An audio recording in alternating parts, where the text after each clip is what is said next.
લોક અદાલતમાં સૌથી વધુ કેસોનો નિકાલ કરવામાં સુરત જિલ્લો રાજ્યમાં પ્રથમ ક્રમે રહ્યો છે। 1,01,559 કેસોનો નિકાલ અને ₹96,59,00,000નું સેટલમેન્ટ કરાયું છે। લોક અદાલત દ્વારા આજ સુધી કુલ 3,54,997 કેસોનું સમાધાનથી નિકાલ કરવામાં આવ્યો છે।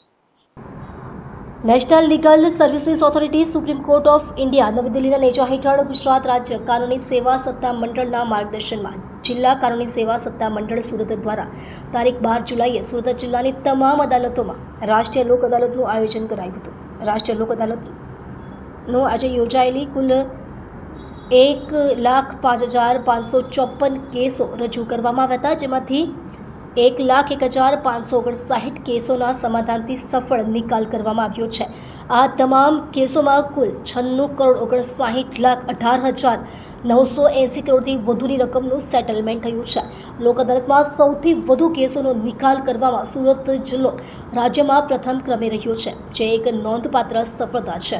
ફોજદારી સમાધાન લાયક કેસો, નેગોશિયેબલ ઇન્સ્ટ્રુમેન્ટ એક્ટની કલમ 138 અન્વયના કેસો, બેંક દાવાઓ, મોટર અકસ્માત દાવાઓ, શ્રમ સંબંધિત કેસો, વીજળી અને પાણી બિલ સંબંધિત વિવાદો, લગ્ન સંબંધિત તકરારો તેમજ રેવન્યુ અને સિવિલ કેસોનો ઉકેલ લાવવામાં આવ્યો હતો।